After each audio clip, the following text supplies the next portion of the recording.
Blog Talk Radio. Home of the stars, through the airwaves and on the big screen. Coming to you live from Hollywood, it's Rated G Radio with your host, Garrett Miller.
I'm going to have Tony out of the East Coast. Tony, if you can hear me right now, just send me a little pop-up on Facebook. I'd really appreciate that.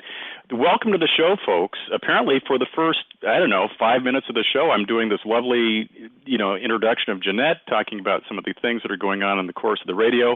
And our fancy new technology, which is supposed to let us go and do all of this fantastic dialing in directly into the computer, It's been working great. And today was a hiccup, and Friday was a hiccup, and so I ended up dialing back in on my regular landline. So for everybody who's like, I'm sure there's a show going on right now, and we heard the intro, and I'm sure they're going to be coming on. Maybe he's just nervous to talk to the legendary Janette Barber. Well, that's actually kind of the case. I am a little bit nervous today, but I know that Janette will be here.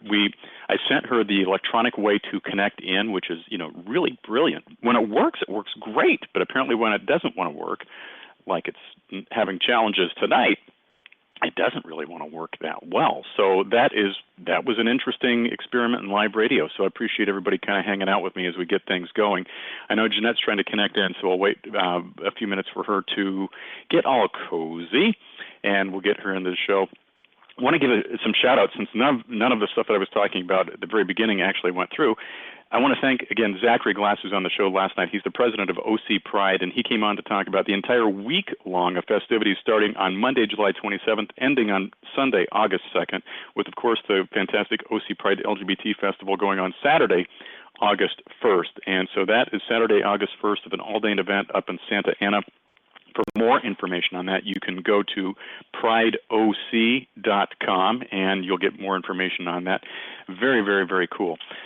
Big shout-outs to Rebecca Fisk, who's going to be on our show tomorrow night. Rebecca, of course, comes on the show once a month and takes your calls for an hour. She normally is working in like corporate settings and large events and things like that, but she comes on the show to take your calls.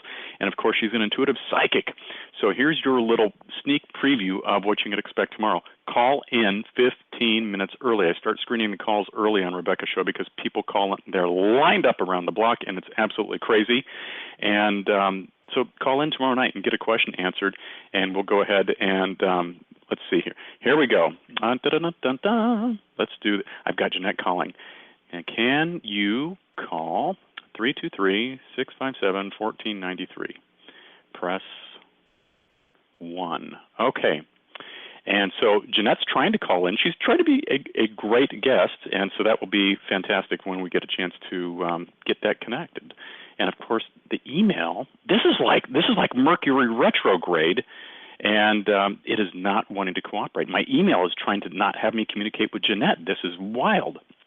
Okay, so while we do this, I'm going to ask that you humor me while we try to get this all ready to go, and I'm going to play a new song for you. If you haven't heard it, it's my take on Billy Idol's White Wedding. It's Gay Wedding. We'll be right back after this. We've got 4 minutes, so I think that we're going to be able to get this fixed in that amount of time. Hang on.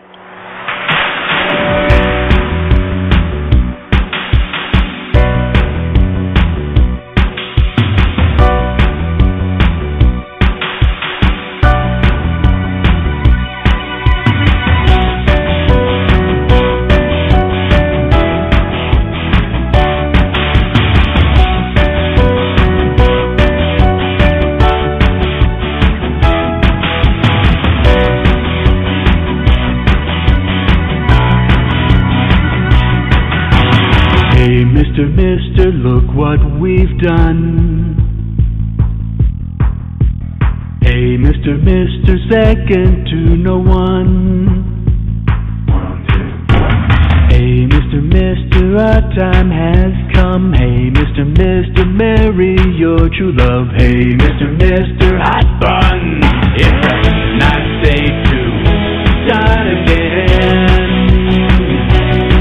It's a nice day for a gay wedding. It's a nice day to start again. Hey, sister, now you have the right. Okay, I wouldn't stop this in the middle of a song for anybody because, of course, I'm trying to move some merch along the way as well. But that's my song, Gay Wedding. Go out and get it on iTunes and wherever fine music is downloaded. You can also go and check out the video on YouTube. But now, God bless technology, Janette Barber is joining us on the show. Janette is a dynamic voice in the world of entertainment. You'll know her from The Rosie O'Donnell Show, her own show on SiriusXM. She's got a fantastic new podcast she's going to tell us all about called Completely Uninformed with Janette and Pete. And I want to understand where Pete is because I don't really hear Pete. She's a best-selling author on USA Today, and she's got 6 Emmys to her credit. Janette, welcome to the show. Hey, Garrett, how are you? Oh, I'm a little verklempt. I feel like I'm on Saturday Night Live, and you're the Barbra Streisand character coming out on stage. So I'm just really You honored are to have the you here. sweetest. Oh, bless her. So I was listening. So everybody, I'm going to ask you all about your stuff here, Janette. But this morning I had the chance to listen to your latest podcast episode, and you talked about the cat. I want to ask you about that. And I even played at the very beginning of the show, and I did this just for you because I went to iTunes today and got it, and I was really proud that it let me download it. I've been having technology issues today, so I don't know if it's a deal, but this is just for you, so hang on. We're having a heat wave, a tropical heat wave. The temperature's rising, it isn't surprising, she certainly can. There you go. So that was for you, because you talked about that on your show, and just got a huge kick out of that. That's so sweet, and I love that you listened to me. That was nice of you. You know, I'm going to tell you, I could listen to you just recite a phone book, and I've told that to people for years. It's like, I don't know what it is about her voice. There's just something that I am engaged with, and it's just like, just keep talking, don't stop. You know, I don't care if it's talking about getting the cat off the ledge, so you can on any of that stuff, but you have quite the story and the past and everything else that's going on. Can you, for those people, for the 6 people in the world who don't know who you are, can you give us a little bit of a clue about who Janette Barber is? Absolutely. I have been around since, I'm pretty sure, the beginning of time. I was born with Noah. He gave me a spot on the ark. It's been a long history, not name dropping, just saying. But I was a stand-up comic for years, and that's how I met Rosie O'Donnell. I actually met her the first Thursday in March in 1987, and we were working a club. Yeah, we were working this club called Bonkers in Orlando. And she was the headliner, and I was the middle act, and I never used to keep up. So all I knew was, oh, good, I get to work with another woman. That'll be fun, and I think she's from Long Island. And she, no, she wasn't as big of a star, but she was still, she'd won Star Search. She'd done Give Me a Break by then. And so we were working this club, and we had a freaking blast. We went to the mall, and I'll tell you something. Going to her with the mall in 1987, that 1 week that I knew her, years later, I always said when the Rosie O'Donnell show, we went on the air on June 10th of 1996, and we were a monster hit on June 11th. And I always say that everyone was surprised except me, because I had seen her in the mall. I literally, that weekend that I met her, I went, I've never seen anything like it, just the way people responded to her. And we had a great time. There was like a fair, I don't know what you call it, like a county fair kind of thing. And Rosie hated snakes, so I kept picking them up and wrapping my head in them so I could horrify her. We have a picture of the two of us under a big monster truck. The last night of the show was a Sunday night, and it was on a one-nighter. That's how stand-up would go in those days. You'd be in the club for the week, and sometimes they'd tag on a one-nighter. And we had, and there was, the MC was also a woman, and women never worked together. So on that Sunday, we said, because sometimes the guy stand-ups would like fool around on the stage, and they'd do practical jokes on each other. So we said, well, let's do a contest. Whoever can say paramecium the most frequently during their act is going to win.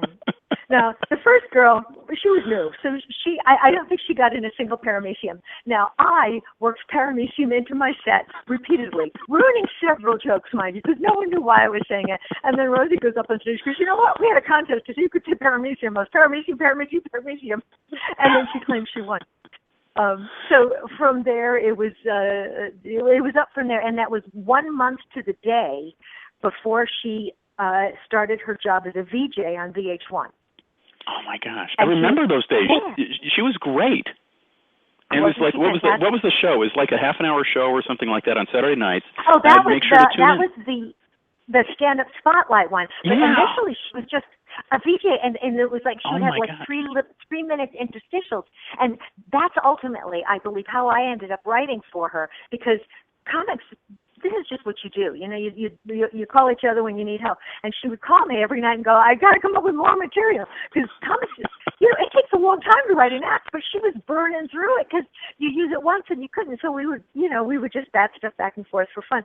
And then and we stayed friends and had, worked on the road together, a few more times, and we just talk a lot.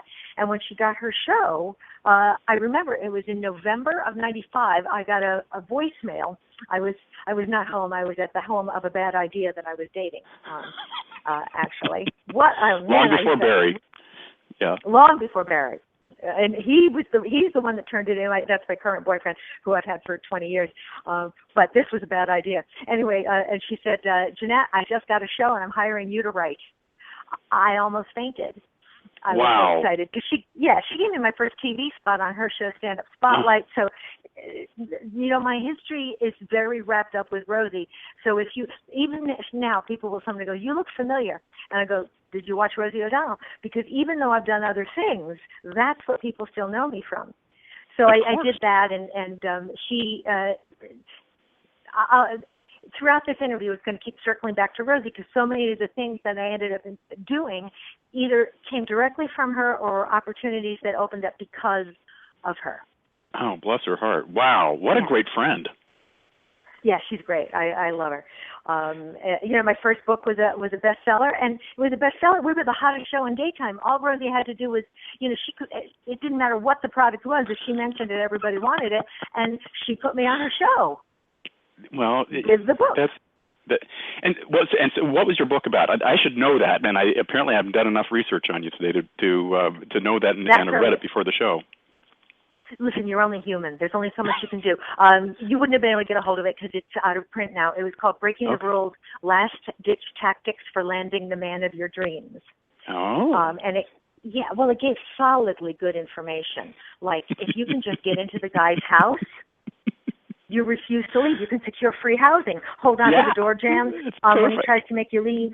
Scream, yell, "I'm having your baby" when the neighbors are seeing. It was like completely nuts. But the funny part on that was, we got on every show. I had a co-author, Laura Banks. We got on every show. We were on the Bill O'Reilly report. Holy cow. He goes in and he's going in for a serious interview, and he keeps asking us questions, and I'm going, women are too picky, we go, so he has sweat stains and nose hairs. Does he have a gold card? The look on the man's face was priceless. Well, but that's what sells books, so congratulations for that.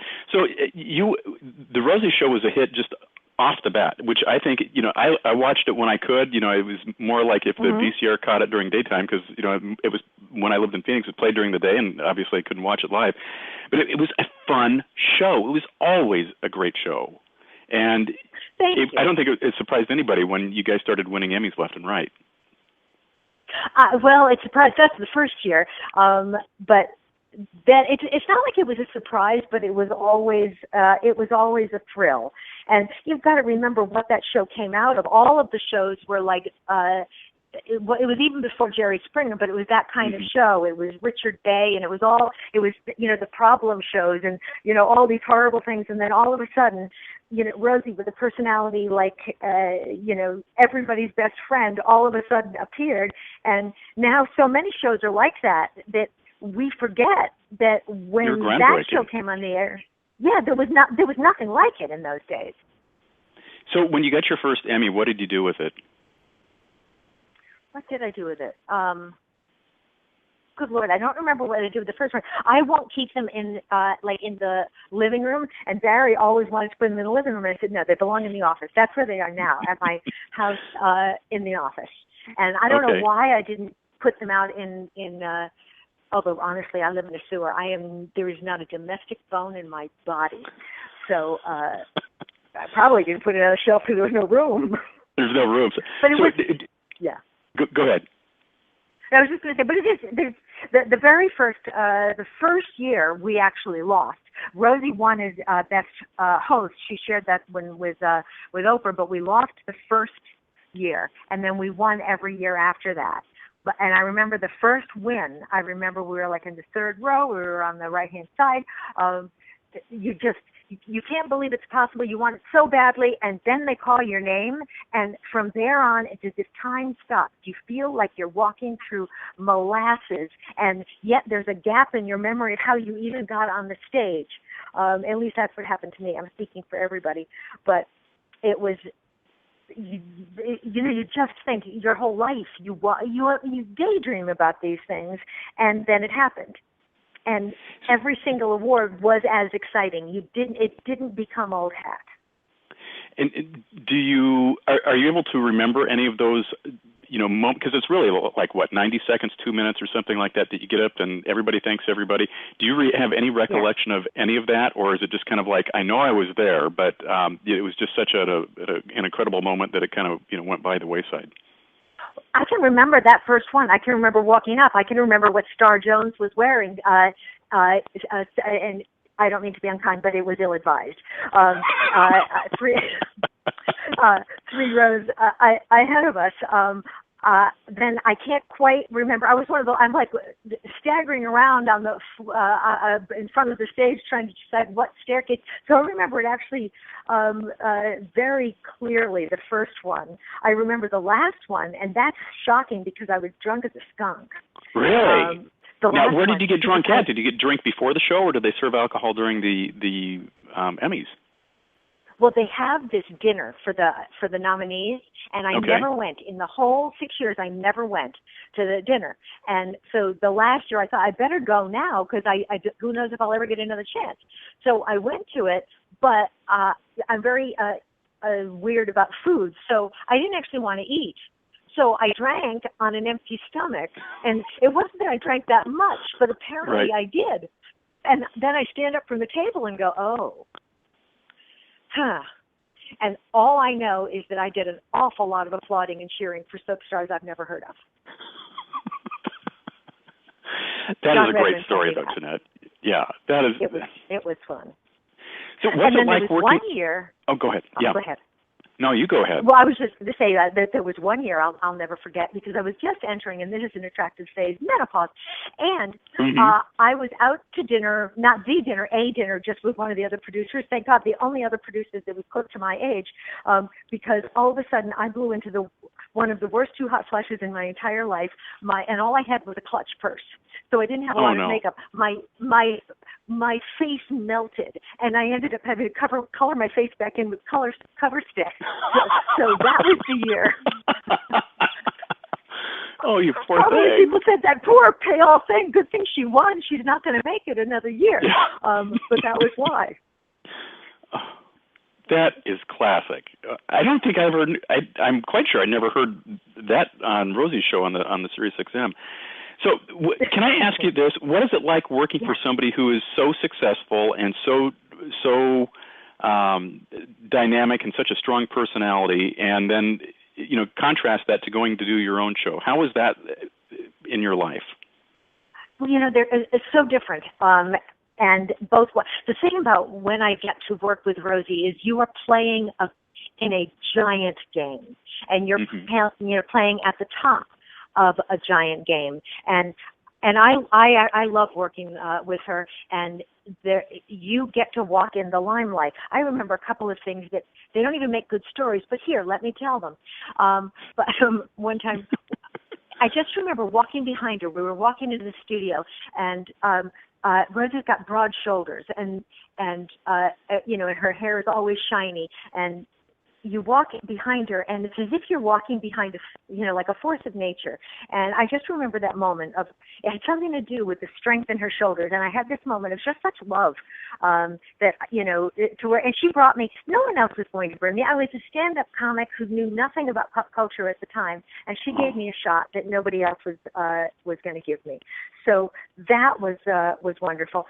I remember one time she did Letterman, and I was with her, and just when you leave the door, when you go out the stage door, and they're not exactly police barricades, but they're, like those giant sawhorses or whatever it is. Yeah. She's proud back.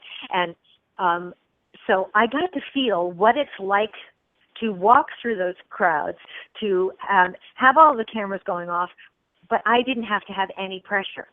She carried the pressure of it, and because there was a lot of pressure to being a star like that, but there's very little pressure to being able to walk 3 feet behind one and feel what it's like. That's very true.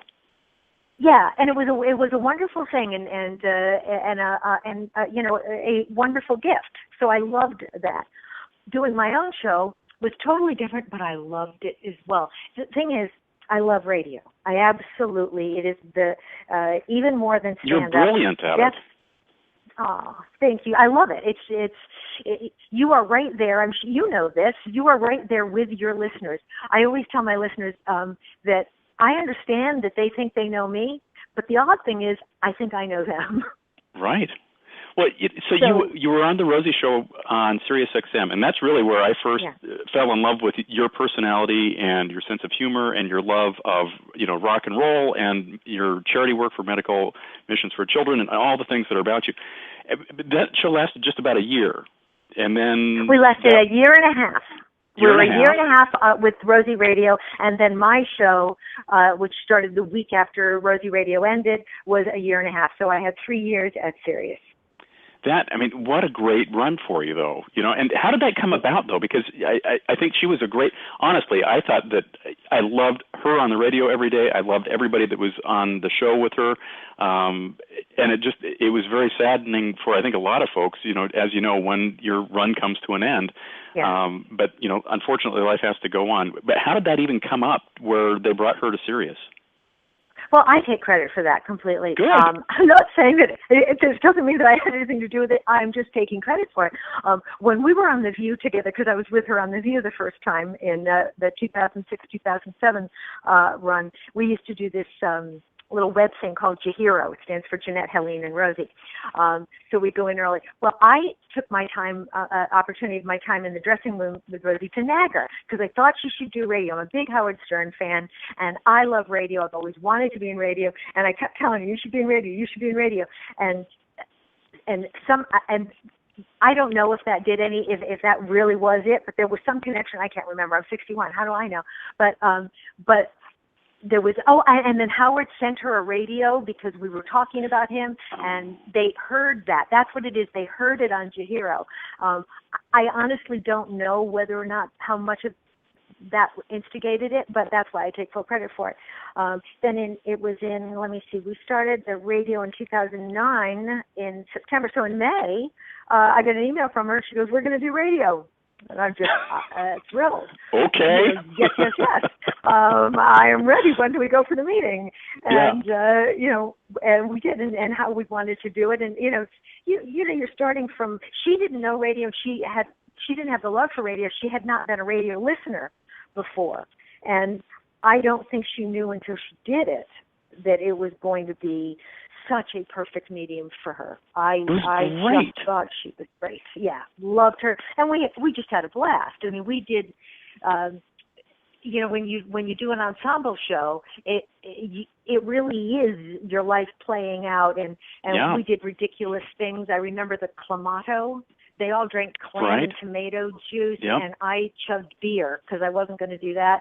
Right. I was trying to break my own record. I used to be able to chug a beer in 3 seconds, but I chugged a beer in 9 seconds. That was when I was in my 20s. I can't do it anymore. So we really had a blast. But then she did decide to go back to television, and that's how the OWN thing happened. And initially, I just didn't want to. Because I loved radio. So the way I got my show at Sirius was that I begged. I just kept going to the VP of Talk, and I said, I want to stay. I want to stay.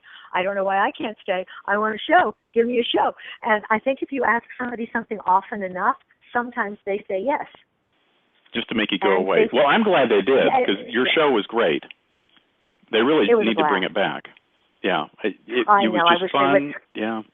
And don't you have like a letter writing campaign? You have fans. Well, but you have quite the network of people who are behind you. Don't you have a bunch of people who are writing to Sirius all the time saying, "Bring Janette back"? Well, that also played in because I was begging them, and the listeners just did start a tremendous. This was back in those days. I've seen a couple of tags. They seem to be starting it again.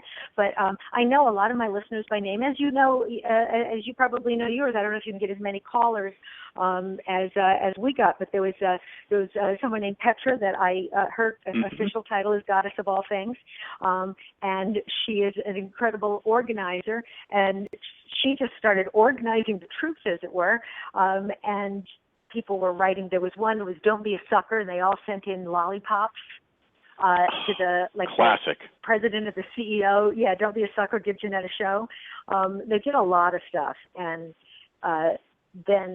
finally, where we were like 3 weeks before the show ended, and I didn't even look for another job, and I had said, no, I don't really want to go to, I didn't want to go. I ended up going to Chicago, as it turned out, and commuting back and forth.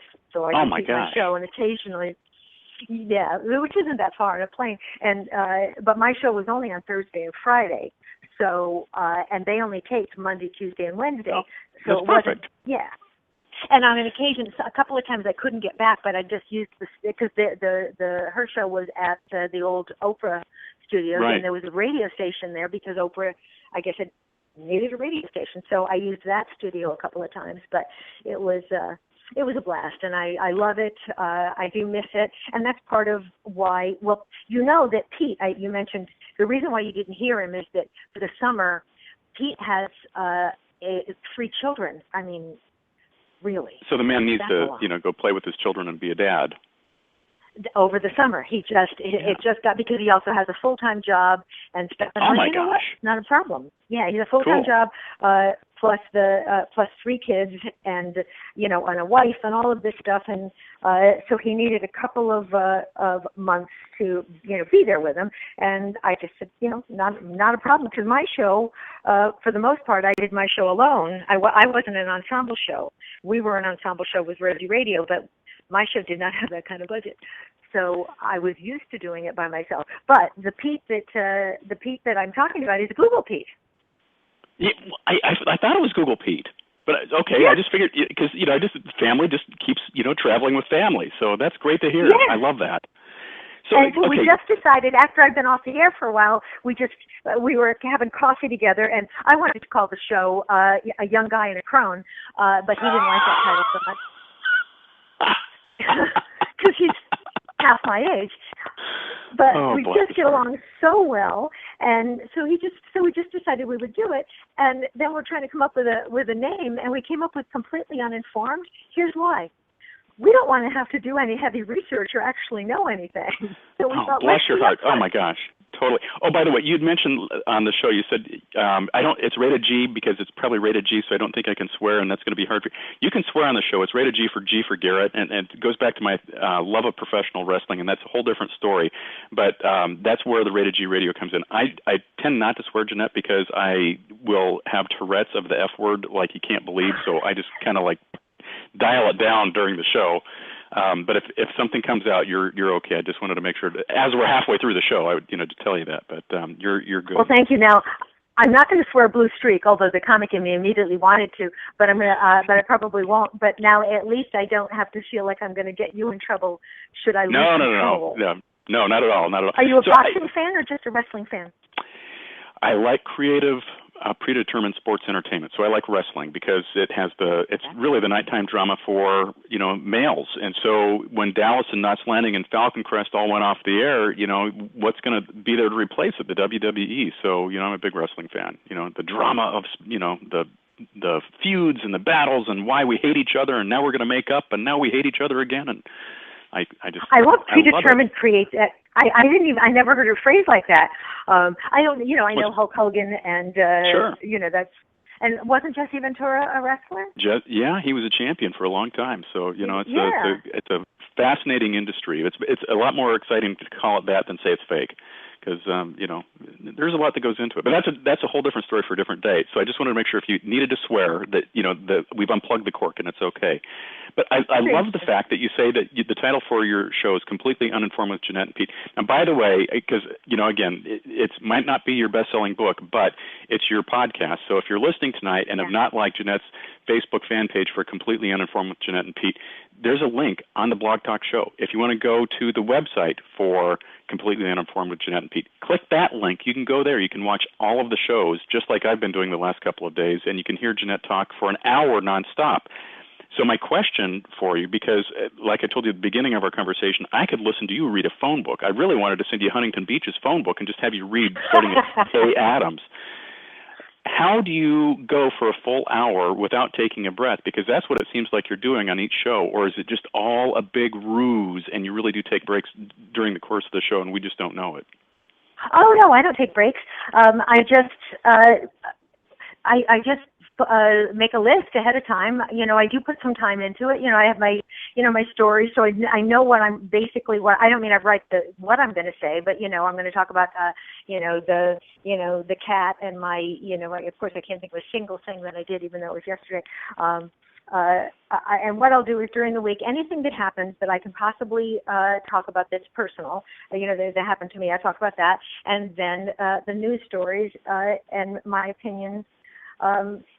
Really what it is that I've done it long enough now because I had the year and a half on my show. And you know what? I think the best training I had was at the end of early radio. But before we ended, I got to do 3 weeks on Martha Radio. They were trying me out. And I will tell you that Martha Stewart's fans hate me. Really? Why do they hate you? They hate might be a strong word, but I did not get the job. They're not interested in personality or stories about me or things that I do, and they're not interested in people who are completely uninformed about how to hang the drapes.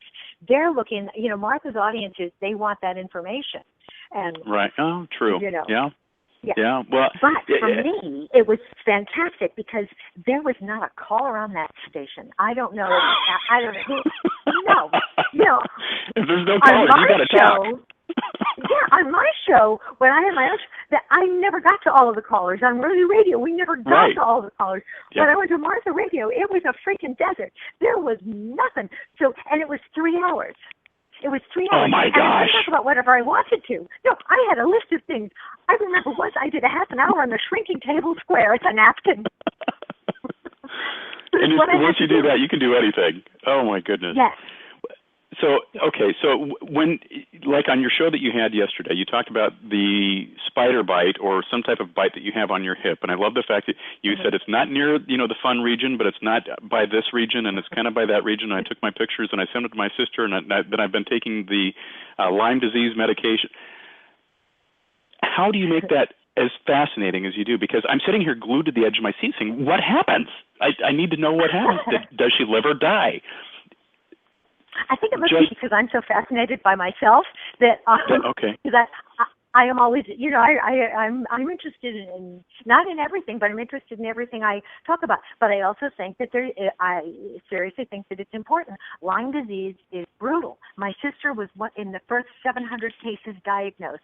We had a farm a half an hour from Lyme, Connecticut, because that's where it got its name, and it has affected her entire life. Because it's a spirochete that's never gone, and there are some doctors that don't believe in it. It's one of the things that I loved best about having my show, in addition to the fact that it was just fun and I love it, is that there were 3 topics. They're still major topics for me that I think are just important that people might. It's not going to be Lyme disease, but I think we exhausted that one. That's how but it matters. Right. It matters to me, and I do keep doxycycline in the refrigerator at all times. And people don't know that. People don't know if you get bit by a tick, if you take 200 milligrams of doxycycline within 24 hours, you're fine. If your Lyme disease is not treated, then you've got to go on a month. You need an IV. If it's not treated within 6 months, you're going to have that thing forever, and it sucks. Oh my goodness. So, yeah. I know more about it than some doctors because my sister had it. In fact, Barry, that was my brother, he got it. First time he got it, I looked at his leg and I said, there's something wrong, that's not right. And he said, no, the doctor said it's a spider bite. I said, she's a quack. That is not a spider bite. Well, he had Lyme disease. Oh my goodness. He gets over it, time passes. We're going, we're somewhere, doesn't matter. And he goes, what's this? He's driving, it's like sort of near under his arm. What is it? I pull up his shirt. I look. It's a tick buried up to its ass. There was like one leg and a butt sticking out. That was it. No way I could pull that thing off, even if I was willing. So nagging is one of my skills. I got him to flew off immediately to a hospital, to an emergency room. He goes in, they take it out. He comes out. I said, did they give you doxycycline? He said, no. They gave him whatever antibiotic you give people because you made a cut in them. I said, that's wrong. You need doxycycline. He said, they are the doctors. He wouldn't listen. 10 days later, he's laying in bed shaking with the ague because he's got Lyme disease the second time. Oh, my gosh. Well, Janette knows best. And if you get a bite, I do know best. And if you get a bite and you get a big, and it becomes red, you should go to a doctor anyway. But here's another sign. Lyme disease will clear from the inside out, not the outside in. So if you That see is that, wild. you run your ass to a doctor.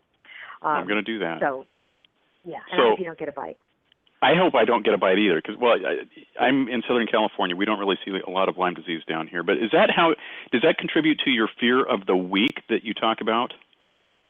Oh, fear of the weak. There are so many things to fear in this life, and I feel like it's part of my job to point these out. Terrible, terrible things are going on. I mean, forget that the animals are turning on us. It is my firm belief that the sharks have watched the new show Zoo and understand that they can now turn on humans. But most of my fears of the week would be things that I think are incredibly significant, because the food supply, for example, is completely toxic. We are poisoning ourselves with what we eat. Our environment is toxic, and for corporate profit, we all have to die. And people That's don't think about it. All the pharma, it's the pharma industry, yeah. And they've bought all the politicians, too, so. Exactly. That's the one thing that Donald Trump said that I agree with. And the fact that I agree with something that Donald Trump said, I'm afraid we have to stop talking so I can take an aspirin. I'm so horrified. But I don't know if you read this, maybe it was last week or something.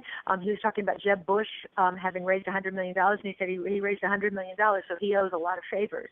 And he goes, you give that much money, and they'll do whatever you want. He goes, I know, I give a lot of money, they do whatever I want. That arrogance of his is so incredibly amusing. But it's true. But it is true. Yeah. I always say that I'm an equal... Go ahead, sorry. Equal opportunity hater. I was just going to say equal opportunity hater when it comes to political parties. So, what were you going to say? Well, I was going to say, how often do you do your podcast now? We once a week. We post it on Monday nights.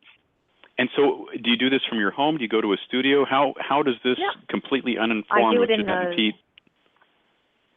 Thank you so much for that. We just do it in the corner because we literally started doing this for fun, because we were both very, very sad that our radio careers had ended. He had gone to Chicago with Rosie when I got my show, but I had him whenever he was in town. I would have him on as a guest, and so he always felt like he was part of it. So we were both kind of sad at the time, and we thought, what the heck? And it was like, should we do a podcast? And we just thought, you know what? Who can it hurt? Let's just do it. We do it in the corner. It's not even a living room. I have a New York City apartment, but one of my rooms has only one chair in it because I'm not friendly. And it just shows. I forget having guests. I don't even give them a spot to sit in. So yeah. You have to stand if you're coming over. So yeah. Yeah, because you're probably going to want to leave in a minute. And so you do this in the corner of your apartment. This is great. Yeah, and I don't even know. I'm not very good with computer things, but we just tape it. Pete takes it away and puts it up there, and it's literally something we do for fun and sanity. So, and because we love our listeners. Well, you love the listeners because it's clear, because this really has to be an act of love, because it's not something that you're getting like Sirius XM money to do on a weekly basis. So do you have like an end game, a plan for where you want to take this, or a secret coup at Sirius XM or, some major radio station in New York and take over the airwaves? We don't, although that's a very good idea. But all along, we have just thought this is, Pete lives out in Queens, and I live in Manhattan, and he is in his 30s with 3 kids and a wife, and I'm in my 60s with 3 cats, and this is the way we see each other. That's really how it started, and we missed. So we literally missed the listeners. They were, and by it doesn't mean that when I wasn't on, I didn't stay in contact, because some of my listeners have absolutely become friends, and one of them has now become an imaginary friend. She said that, this girl Lori Close. She posted. She said something to her husband, and he goes, "What do you mean your imaginary friend is real?" And I was so honored. I've become an imaginary friend. You'll get an award for that how I this get year. to know them. Yeah. So I don't know what. Listen, if I could get radio back, but Sirius XM went under.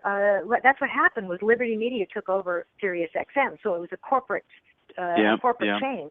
And a lot of shows were canceled, not just mine. Well, and they're continuing to make changes, today. So I think Howard's probably about the only one with a safe, job, and that's probably just as long as he wants it. But that's, that's just Right. that's satellite radio, and unfortunately. But I would love to have you back. I'm so grateful to have found your web's, I call it a web because I pull it up on your website. Your web series, but it's, your podcast, Completely Uninformed with Janette and Pete. It's just a fun hour. I can't even wait to see what's going to happen when Pete comes back.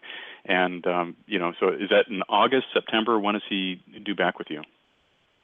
We don't have an exact date, so I don't know if maybe by the end of August, but it's most likely to be September when he comes back. That'd be fun. And I so enjoy that. I love doing the shows alone. It's totally both of them are it's a different kind of show because when you're talking to somebody, you're talking to each other and people are Right. listening. But when I'm alone, I'm talking directly to them.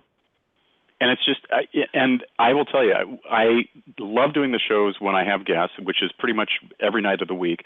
But when I do the shows, which is now very rare, where I just have a show just all by myself, it is really different. I have to get into a completely different rhythm. And did you have difficulty doing that when Pete took a sabbatical to just say, I'm going to talk for an hour, or did you have enough practice from when you were doing the Martha? Well, the very first one, I felt like I was rusty. And when I first started with Martha, that was definitely a learning curve. And on my show, I started out in the very beginning. I had a small ensemble, and then it shifted, and I went solo. And it's like you say, it's a different rhythm, and you get used to it. But once you get used to it, I like it. I love it because I feel like it is just me and the listener. So I do totally enjoy both. I might even, when Pete comes back, every now and then get a wild hair and do an extra show in a week. Who knows? Well, because it does sound like you're just talking to me for that hour that you're doing it. And it's just like, okay, here we go. And then the next thing you know, the hour is over. And it's like, that was like the highlight of my day. And you want to go back and listen to it again, but then you feel kind of goofy. You're like, well, I just listened to this. Do I really need a repeat of the same show right now? Yes, I do. And you press the play button again. But outside of that, is so sweet. Well, it's true. So can I be your West Coast president of your fan club or something like that? I'll just volunteer that now. So if you need me to carry around Maybe posters or anything. I'm going to go West Coast friend. Why don't we just do that? Yeah, that's cool. I'm fine with that. But I'll still hold up. I love Janette signs. We want to do that. That's cool.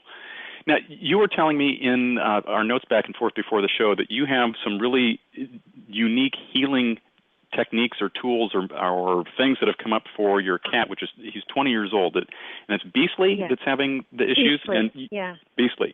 And you talked about Nighthawk Minerals, and I was very intrigued by that because when I came to California, I was very repressed, buttoned up Republican, short haircut and the whole thing, and I've drank all the California Kool-Aid now. I carry around crystals, I have magnetic jewelry, I do the essential oils. So when I saw the Nighthawks Minerals, it's like, I need Janette to tell us more about that. So what brought all of that up? I'm glad you mentioned that because this is one of those that I referenced a few minutes ago, top 3 things that I was able to tell people that I think actually mattered that they might not hear about. I came across just a little blurb, a man named Jay Gutierrez, and these Nighthawk Minerals. What it is, it's nighthawkminerals.com. This man, who was a helicopter pilot at the time, he found some rocks in the desert. He thought the rocks were pretty. He picked them up. He kept them. He had some of the rocks made into jewelry because he liked the rocks so much. He gave the jewelry to some friends. The people who had the jewelry started spontaneously feeling better and kept telling him about it. Now, he's so confused. He goes, what could that be? So he takes his rocks and he has them tested. Well, they're mildly, a very low-grade radioactive. He now thinks he's killing his friends and he wants everything back. They don't want to give it back because they feel better and they love them. So he started studying. And what he discovered is a technique. It's called radiation hormesis. And it was used extensively in the beginning of the last century, particularly successful on autoimmune diseases like cancer. It's also has been very effective in macular degeneration, a bunch of stuff. And after the Second World War, the radiation scared people so much they stopped using it. What happens is this extremely low grade, and it cannot hurt you. The low grade radiation kicks your body kicks your immune system into higher gear. And they have a tremendous record of success of helping people who had reached the end of their rope. I had him on my show 4 times. He has since passed away, which was extremely upsetting. But Nighthawk Minerals is still there. He was a remarkable man. In one of my last interviews, Beastly got his kidneys. It was almost 3 years ago, and they said his kidneys were going. And I asked him if he thought the rocks would help Beastly. And he said, there's a swimming hole, fishing pond, lake somewhere up near. They work out of a ghost town in Colorado, up near them. And they have huge rocks in there. And the cows were living to twice their natural lifespan. So I bought at Nighthawk. Yeah. So I bought, they're called water stones. They're just little stones. You put them in the water, and the words they use is, he says, it charges the water. And it takes about 8 hours to charge a gallon. It'll hold the charge for about 3 hours afterwards. I have a lot of them. In the pitchers that I drink out of, I have water stones, and I have water stones in my cat bowls. When Beastly was diagnosed with his kidneys, it was, get him down here now. It's terrible. He's not that was 3 years ago. Cats don't get better. His kidneys got better. He's not going to last very much longer. He is 20 years old, and he now has cancer. But I think that he's had this cancer for well over a year. It's a fast-moving cancer that after diagnosis they expect a very short lifespan. But they said a thickening of the gut, which I've since discovered that is the symptom of the cancer. And I think that these stones have made that difference.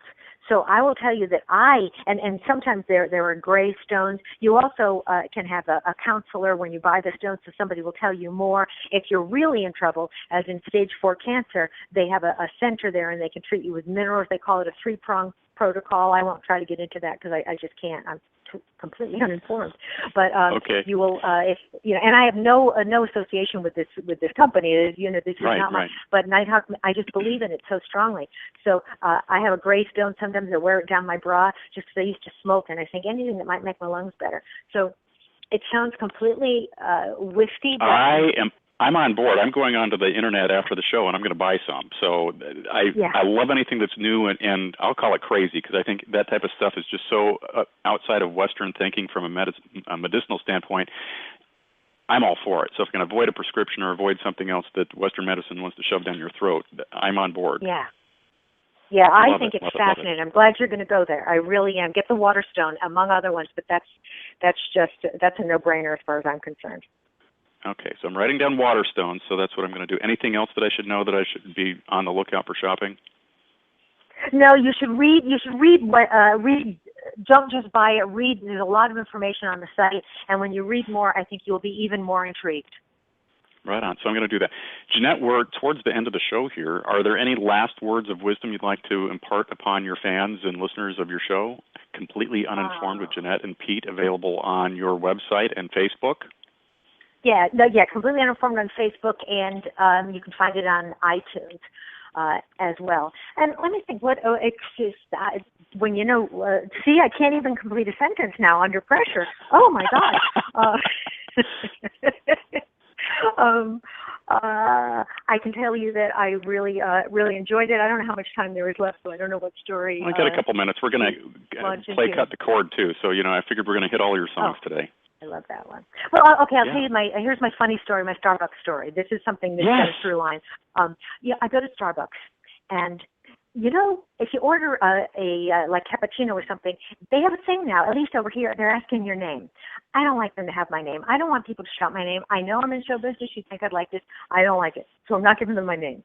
So then I was making up names, right? I'm Joan, whoever it is. Then I go in one time, my name is Sally. All right. I get my drink. Then I go back the next time. Hi, Sally. Now they've remembered me. I don't even like the name Sally. It was the only name that came to me that day. I prefer Joan, but my name is Sally. Then I come in, somebody else. The guy goes, it's Sally. I've never heard them do this to anybody else. It's like, of course, Sally has arrived. And here's the kicker on that is when I first started menopause, I didn't like the word, so I called it Sally. So now every time I walk into Starbucks, they call me menopause. I was not at all happy with this. And then I'll just recognize the drink. Then some of the Starbucks, they can't print up the label. You can't have it if you don't tell them the name.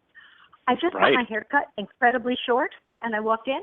I mean, like, it's like an inch long. It's not, and I walk in, and they won't give me a drink with that. I go, what?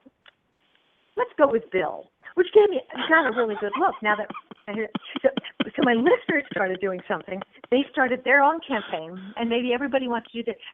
Everybody's going to Starbucks and saying their name is Sally and taking a picture of their cup and posting it. Oh, I love that. Okay, yeah, so that's going to be the next thing. We're trying to take over. I love it. Everybody's going to be Sally. Yeah. That is perfect. Janette, that's a great way to end the show. Thank you very much for being here. It really is an honor to have you take time out of your busy night to be part of this broadcast.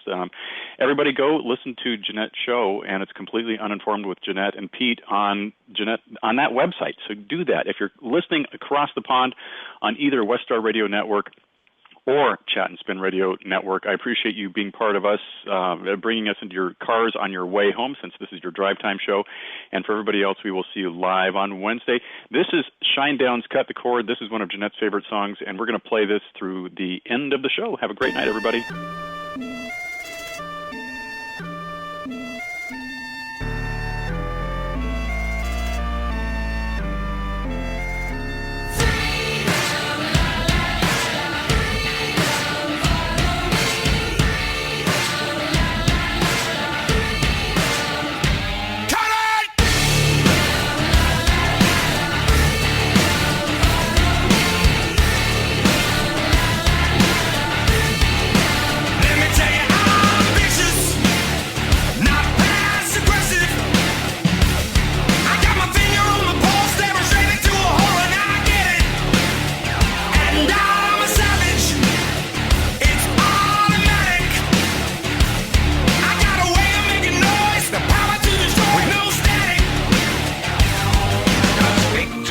You've been listening to Rated G Radio.